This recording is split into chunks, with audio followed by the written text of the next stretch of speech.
Welcome back, everybody, to another episode of the GC Informer. I'm Snowy, otherwise known as Count Fracula, bringing you some news. Funnily enough, Borderlands 3. Now, this is a thing that a lot of people are excited for, but a lot of people on the PC market may be less excited now because in a couple of deleted tweets, we may well know the release date of Borderlands 3. That's a good thing, but we may also know that it's going to be an Epic Games Store exclusive. Yeah. Now, for those of you who don't know, the Epic Games Store is Epic Games' rival to Steam and has been gathering a lot of steam. Ha ha ha ha ha ha ha! And it is garnering a lot of controversy for A, being a feature incomplete store and, you know, marketing itself as a serious competitor to Steam, and B, for quote-unquote stealing a bunch of games as timed exclusives for the PC platform on their storefront. And a lot of people are pissed off about this. You know, some people might think that's fine, some people might think that they're being petty. Let me know what you think. I'm not going to say what I think because I don't know, it depends on the situation. But anyway, yes, in this instance, Borderlands 3, I'll start with the release date though. In a deleted tweet, Mayhem is coming September 13th. Pre-order now for the gold weapon skin pack, because of course there's pre-order bonuses. Great. Weapon skins, pre-order bonuses. Fabulous.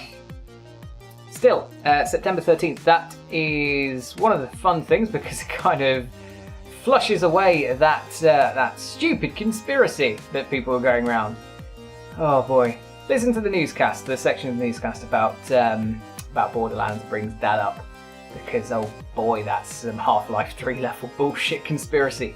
Yes, this was a deleted tweet from the official Borderlands account saying that it was going to be on September 13th. That has since been deleted. But not before, of course. It was screen capped by a bunch of people because people are good at that kind of thing nowadays. It's really difficult to hide something on the internet, especially if it's from a big account. The other deleted sort of tweet now, though, was from... It was basically an advert, a Twitter ad video that has since been deleted, but in that Twitter ad video, in the bottom left corner, was... amongst the logos, the logo for the Epic Games Store, hinting heavily that, on the PC at least, it will be an Epic Games Store exclusive. So, I mean, it's pretty damning evidence. The fact that they deleted the tweets may be evidence that they're still considering these, or have taken this into further consideration after the fact. It's not entirely clear, but until we receive official confirmation, just be aware that these may or may not be true. Some good news for the gaming market. So, in the UK in particular, I'm going to be mentioning, the games market is now worth a shit ton of money. That's all the news for today. No, I'm kidding. This is a big number to go ahead with. So, the UK gaming market has reached a record level of value, of revenue spent by consumers, customers on the gaming products in the UK, and the market is now worth nearly £6 billion. I think it landed specifically at £5.7 billion, which is about $7.8 billion US dollars. That is a lot of money, especially when you think about a country as quote-unquote small as the UK, even though it's still quite a big market. It's worth that much money, which is actually more than the British film and music industry combined, which is boggling. And you consider how much music comes out of the UK in particular, like how big a market that is. And even our film market isn't small, it's not insignificant.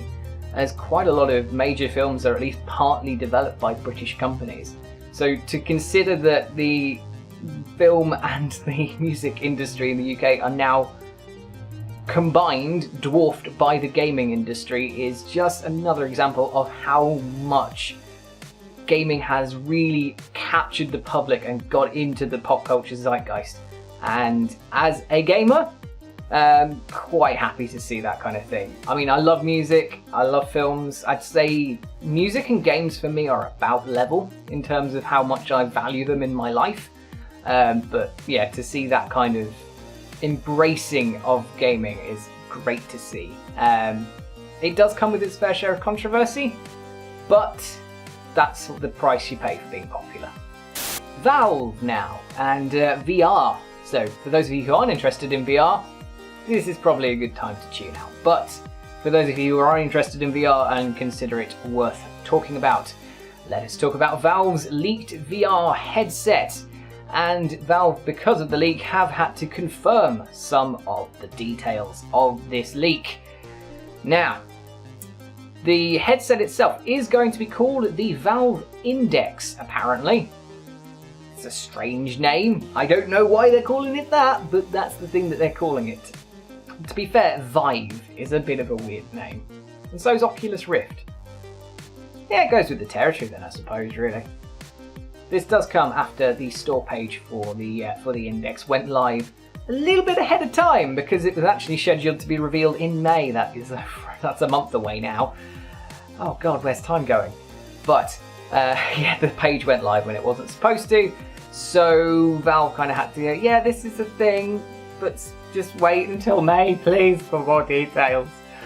So they're going to be revealing it in May and we'll have more concrete information on its specifications and requirements then.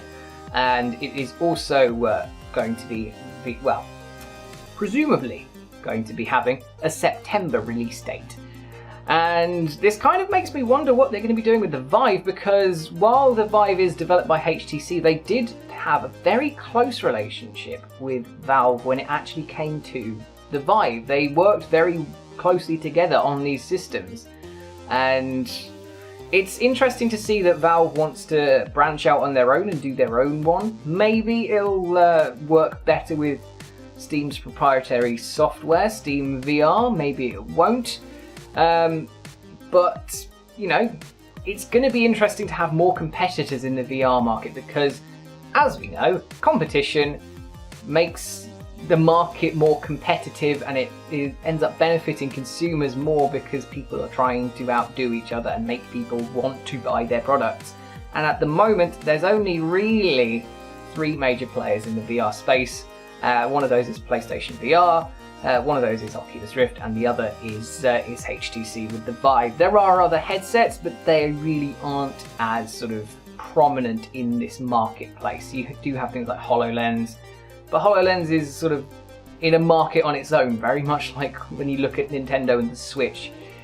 They're very much sort of aiming at their own market. They don't tend to care what Sony and Microsoft are doing. That seems to be very much the case with Microsoft and the HoloLens. But yeah, expect more details specifically in May about the Valve Index, and I hope that they are good. That brings us to the end of this episode of the GC Informer, and I hope you enjoyed it. If you did, feel free to like, subscribe, share, whatever you fancy. Leave me a comment, as long as it's nice, and tell me what you think about any of these stories. And stay tuned though to GameCast for news, reviews, podcasts, lots of great gaming content, and I will hope to see you soon for something else.